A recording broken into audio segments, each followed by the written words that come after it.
नमस्कार। सोचिए, आपके दिमाग में एक ऐप या वेबसाइट का कोई जबरदस्त आइडिया है। लेकिन आप उसे दूसरों को ठीक वैसे समझा नहीं पा रहे, महसूस नहीं करा पा रहे हैं जैसा आप सोच रहे हैं। हाँ, ये अक्सर होता है। तो आज हम एक ऐसे टूल एक्सियर आरपी पर बात कर रहे हैं जो शायद इसी मुश्किल का हल है। बिल्कुल। हमारे पास लिंक्डइन पर साझा की गई कुछ जानकारी है जो इस सॉफ्टवेयर की क्षमताओं पर काफी रोशनी डालती है। और ये सिर्फ आप कह सकते हैं डिजाइन बनाने से कहीं ज्यादा है। अच्छा। हाँ, ये विचारों को एक इंटरैक्टिव हकीकत में बदलने का जरिया है। मतलब हाँ, और देखिए, हमारा मकसद है इस जानकारी के आधार पर यह समझना कि ये जो एक्सियर आरपी है ये छात्रों, डिजाइन पेशेवरों और यहाँ तक कि शोधकर्ताओं के लिए कैसे उपयोगी हो सकता है। बिल्कुल। तो सीधा मुद्दे पर आते हैं। आखिर ये एक्सियर आरपी है क्या चीज? क्या ये बस एक और डिजाइन टूल है? देखिए, अच्छा सवाल है। बुनियादी तौर पर हाँ, ये वेबसाइट और मोबाइल ऐप के लिए वायर फ्रेम मतलब बेसिक ढांचा और प्रोटोटाइप बनाने का एक मंच तो है ही। आप इसे एक डिजिटल कैनवस जैसा सोच सकती हैं जहां आप बटन, मेन्यू, फॉर्म्स ये सब चीजें आसानी से खींच कर रख सकती हैं। ठीक है, पर ये तो आजकल कई टूल्स कर लेते हैं ना। इसमें ऐसी क्या खास बात है जिसके लिए हम आज इस पर इतनी बात कर रहे हैं? हाँ, जो बात इसे अलग करती है और जिसके बारे में वो लिंक्डइन वाली जानकारी भी इशारा करती है, वो है बिना कोड लिखे इंटरैक्टिविटी जोड़ने की ताकत। अच्छा, बिना कोड लिखे? हाँ, मतलब आप ये तय कर सकते हैं कि भाई बटन दबाने पर क्या होगा, कौन सा पेज खुलेगा, क्या संदेश दिखेगा, ये सब कुछ। और इसके लिए प्रोग्रामिंग जानने की जरूरत नहीं है। अरे वाह! तो ये सिर्फ कैसा दिखेगा नहीं बल्कि कैसे चलेगा का अनुभव देता है। ये तो मतलब डिजाइन प्रक्रिया में बहुत बड़ा फर्क ला सकता है। बिल्कुल। किसी चीज को चलते हुए देखना सिर्फ उसकी तस्वीर देखने से तो बहुत अलग होता है। आपने बिल्कुल सही पकड़ा, यही इसका असली महत्व है। ये दिखाता है कि फाइनल ऐप या वेबसाइट इस्तेमाल करने में कैसी लगेगी। इससे पूरी टीम, डिजाइनर, डेवलपर, क्लाइंट सब शुरू से ही एक पेज पर होते हैं। और बाद में होने वाली वो महंगी गलतियों से बचा जा सकता है। समझ गया। तो ये एक तरह से नींव है। अब देखते हैं कि अलग-अलग लोग इस नींव पर क्या-क्या बना सकते हैं।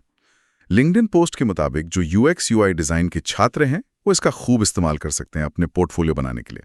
इसमें क्या खास है उनके लिए? देखिए, छात्रों के लिए ये एक तरह का प्रैक्टिकल लर्निंग लैब है। अच्छा। थ्योरी पढ़ने के साथ साथ वो असल दिखने वाले, काम करने वाले प्रोटोटाइप बना सकते हैं। और ये उनके पोर्टफोलियो को सिर्फ सुंदर तस्वीरों से कई ज्यादा वजनदार बनाता है ना। जैसे वो फिटनेस ऐप वाला उदाहरण जो जानकारी में था कि छात्र एक ऐप का प्रोटोटाइप बना सकते हैं जो वॉकआउट लॉक करे। हाँ, बिल्कुल। उस तरह के प्रोजेक्ट्स में न सिर्फ टूल चलाना सीखते हैं बल्कि यूजर एक्सपीरियंस डिजाइन की बारीकियां भी समझते हैं। वो अपने बनाए प्रोटोटाइप को साथियों या शिक्षकों को दिखाकर फीडबैक ले सकते हैं। बिल्कुल, जो कि बहुत जरूरी है सीखने के लिए। बहुत जरूरी है। और सबसे अच्छी बात, लिंक्डइन पोस्ट ये भी इशारा करती है कि शुरुआत करना कोई ज्यादा मुश्किल नहीं। हाँ। मुफ्त ट्रायल है, ऑनलाइन ट्यूटोरियल भरे पड़े हैं और कई कॉलेज तो छात्रों को डिस्काउंट भी देते हैं। तो यानी ये सिर्फ एक टूल सीखना नहीं है बल्कि डिजाइन सोचने का तरीका सीखना है, वो भी प्रैक्टिकल तरीके से। बिल्कुल। ये तो वाकई छात्रों के भविष्य के लिए काफी अच्छा है। चलिए अब उन लोगों की बात करते हैं जो मैदान में उतर चुके हैं, मतलब पेशेवर। उनके रोजमर्रा के काम में एक्सियर आरपी कैसे फिट होता है?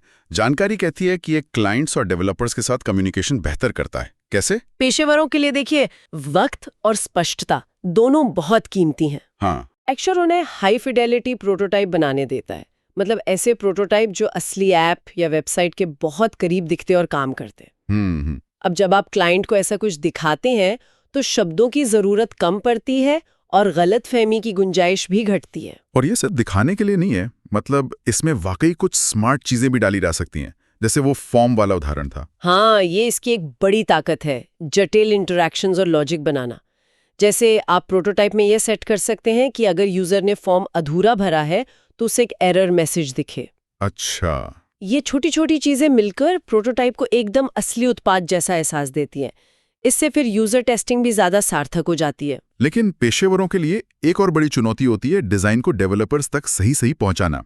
वो लिंक्डइन पोस्ट में ऑटोमेटिक स्पेसिफिकेशन की बात थी।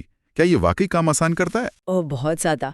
आप सोचिए, डेवलपर्स को कोड लिखने के लिए डिजाइन के हर एलिमेंट की सटीक जानकारी चाहिए। साइज, रंग, फॉन्ट, दूरी, सब कुछ। हाँ बिल्कुल। एक्सियर आरपी ये सारी तकनीकी जानकारी यानी स्पेसिफिकेशंस खुद ब खुद जनरेट कर सकता है। सोचिए कितना समय बचता है जो पहले वो मैनुअल डॉक्यूमेंट बनाने में जाता था। ये तो कमाल है। लेकिन एक सवाल है, क्या इससे डिजाइनर और डेवलपर के बीच की वो जरूरी बातचीत कम नहीं हो जाती? कई बार उसी बातचीत से तो अच्छे आइडियाज निकलते हैं। ये एक वाजिब चिंता है, बिल्कुल। लेकिन देखिए, ऑटोमेशन का मतलब बातचीत का खात्मा नहीं होना चाहिए।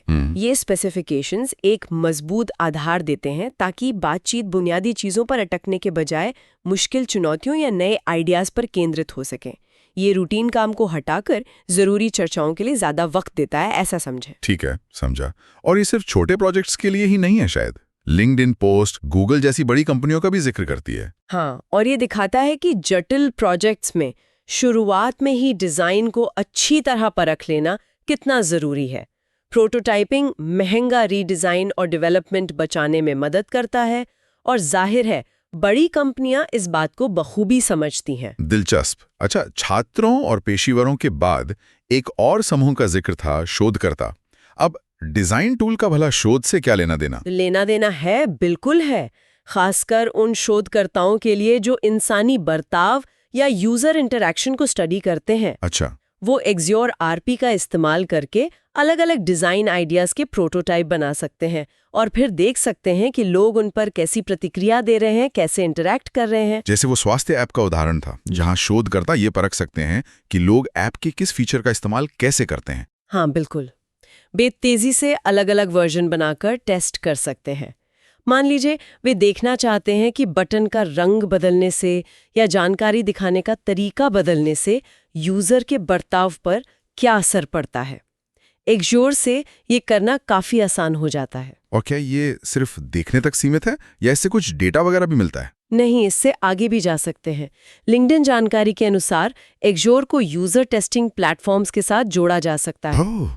इससे शोधकर्ताओं को सिर्फ ऑब्जर्वेशन नहीं बल्कि क्लिक्स, कितना समय बिताया और दूसरे मैट्रिक्स का बाकायदा डेटा मिल सकता है। इससे उनकी स्टडी ज्यादा पुख्ता होती है। ये तो अकादमिक जगत के लिए भी काफी उपयोगी लगता है। किसी रिसर्च ग्रांट के प्रस्ताव में सिर्फ लिखकर समझाने के बजाय एक चलता फिरता प्रोटोटाइप दिखाना तो ज्यादा असरदार होगा। निश्चित रूप से एक इंटरैक्टिव प्रोटोटाइप आपके आइडिया को महज शब्दों से निकालकर एक ठोस चलता फिरता रूप देता है। ये दिखाता है कि आपकी सोच सिर्फ कागज पर नहीं है, हकीकत में भी काम कर सकती है। हमने अभी तक कई फायदों की बात की, इंटरैक्टिविटी, कम्युनिकेशन, ऑटोमेशन, रिसर्च। चलिए एक्श्योर आरपी की कुछ और मुख्य खासियतों पर नजर डालते हैं जिनके बारे में लिंक्डइन पोस्ट में जिक्र है। एक है कोलैबोरेशन, यानी साथ मिलकर काम करना। हाँ, आजकल ज्यादातर प्रोजेक्ट्स टीम में ही होते हैं। एक्ज्योर आपको प्रोटोटाइप ऑनलाइन शेयर करने और टीम के सदस्यों से रियल टाइम में फीडबैक लेने या यहाँ तक कि साथ में एडिट करने की सुविधा देता है। रियल टाइम में? हाँ, आप देख सकते हैं कि कौन क्या बदलाव कर रहा है या क्या कमेंट दे रहा है। और सुरक्षा का क्या, खासकर अगर कोई संवेदनशील जानकारी या रिसर्च डेटा शामिल हो? जानकारी के मुताबिक इसमें सुरक्षा के भी इंतजाम हैं। आप कंट्रोल कर सकते हैं कि कौन प्रोटोटाइप देख सकता है या एडिट कर सकता है, और उसे पासवर्ड से सुरक्षित भी किया जा सकता है। तो ये इसे गोपनीय प्रोजेक्ट्स के लिए भी उपयुक्त बनाता है। ठीक है। एक और जरूरी चीज, रिस्पॉन्सिव डिजाइन। आजकल तो हर डिवाइस के लिए सोचना पड़ता है, डेस्कटॉप, टैबलेट, मोबाइल। बिल्कुल, कोई वेबसाइट या ऐप सिर्फ लैपटॉप पर नहीं बल्कि टैबलेट और मोबाइल पर भी सही दिखनी और चलनी चाहिए। एश्योर में ऐसे टूल्स हैं जिनसे आप डिजाइन को अलग अलग स्क्रीन साइज के हिसाब से ढाल सकते हैं, उसे अडेप्ट कर सकते हैं। ये आज की मोबाइल फर्स्ट दुनिया में तो बेहद जरूरी है। और फिर वही ऑटोमेटिक स्पेसिफिकेशंस वाली बात जो डेवलपर्स का काम आसान करती है। लगता है ये फीचर काफी अहम है इसके लिए। हाँ, क्योंकि जैसा हमने कहा, ये डिजाइन और डेवलपमेंट के बीच की खाई को पाटता है। जब डेवलपर्स के पास साफ और विस्तृत निर्देश होते हैं तो चीजें तेजी से और ज्यादा सही तरीके से बनती है। कुल मिलाकर एश्योर आरपी काफी शक्तिशाली टूल लगता है, लेकिन क्या ये हर किसी के लिए है? इसके फायदे नुकसान क्या है, जैसा कि लिंक्डइन की जानकारी से कुछ अंदाजा लगता है?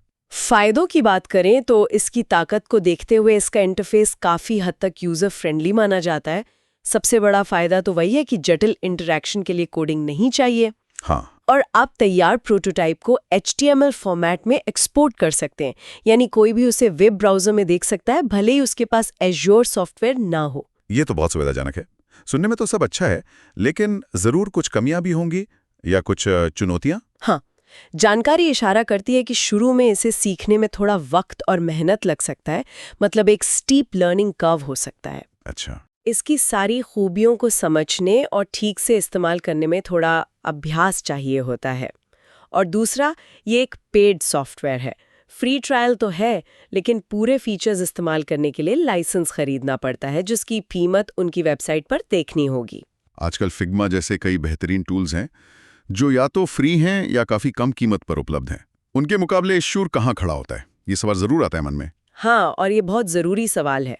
लिंक्डइन पोस्ट से जो अंदाज़ा लगता है वो कुछ ऐसा है, जहाँ फिग्मा और स्केच जैसे टूल्स विजुअल डिज़ाइन बनाने, बेसिक प्रोटोटाइपिंग और टीम कोलैबोरेशन में बहुत अच्छे हैं, बहुत लोकप्रिय भी हैं। हाँ, बिल्कुल। वही एक्श्योर की असली ताकत तब उभरती है जब आपको बहुत ज़्यादा जटिल प्रोटोटाइप बनाने हों। अच्छा, जटिल से क्या मतलब है यहाँ? मतलब ऐसे प्रोटोटाइप जिनमें कंडीशनल लॉजिक हो, यानी अगर ऐसा हो तो वैसा करो, वेरिएबल्स हो यानी डेटा स्टोर करना प्रोटोटाइप के अंदर, और डायनामिक कंटेंट हो।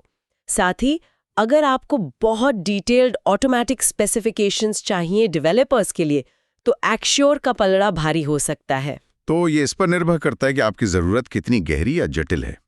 अगर सिर्फ स्क्रीन डिज़ाइन और साधारण क्लिक थ्रू प्रोटोटाइप चाहिए तो शायद फिग्मा जैसे दूसरे टूल्स काफ़ी हों। शायद हाँ। लेकिन अगर आपको एक ऐसा प्रोटोटाइप बनाना है जो लगभग असली ऐप की तरह बर्ताव करे, जिसमें जटिल लॉजिक हो और जिसके स्पेसिफिकेशंस एकदम सटीक चाहिए, तो एक्श्योर एक मजबूत विकल्प है। बिल्कुल सही।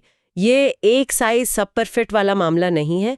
एक्श्योर उन लोगों और टीमों के लिए ज़्यादा मायने रखता है जिन्हें अपनी डिज़ाइन को बहुत गहराई से परखना और स्पेसिफाई करना होता है। तो इस पूरी चर्चा का सार निकालें अगर हम, क्या कहेंगे? सार यह है कि एक्श्योर आरपी एक बेहद सक्षम, शक्तिशाली टूल है जो डिज़ाइन के आइडियाज़ को सिर्फ स्थिर तस्वीरों से निकालकर इंटरैक्टिव अनुभवों में बदल देता है। यह छात्रों को इंडस्ट्री के लिए तैयार करता है, प्रोफेशनल्स को बेहतर और स्पष्ट तरीके से काम करने में मदद करता है, और शोधकर्ताओं को यूजर बिहेवियर समझने के नए और कारगर रास्ते देता है। हाँ, चाहे वो प्रोटोटाइप में जान डालना हो, टीम के साथ मिलकर काम करना हो, या डेवलपर्स के लिए सटीक जानकारी तैयार करनी हो। लिंक्डइन से मिली जानकारी के आधार पर तो यही लगता है कि एक शॉर्ट डिजिटल प्रोडक्ट बनाने की जटिल प्रक्रिया को आसान और ज्यादा प्रभावी बनाने में एक अहम भूमिका निभा सकता है। हाँ बिल्कुल, ये आइडिया से लेकर फाइनल प्रोडक्ट तक के सफर को वाकई सुगम बनाता है। बहुत खूब। चलिए जाते जाते एक सवाल छोड़ जाते हैं सोचने के लिए, हमारे श्रोताओं के लिए भी। क्या ये सिर्फ काम को तेज और आसान बनाता है, या कहीं ऐसा तो नहीं कि हर चीज पहले से इतनी तय हो जाने पर, इतनी स्पेसिफाइड हो जाने पर वो क्रिएटिव गुंजाइश कम हो जाती है जो कई बार अनौपचारिक बातचीत या मौके पर सूझने वाले समाधानों से निकलती है? क्या ऑटोमेशन हमें कुछ ज्यादा ही स्पेक्स तक सीमित तो नहीं कर रहा? हाँ, इस पर वाकई विचार किया जा सकता है। एक अच्छा पॉइंट है सोचने के लिए।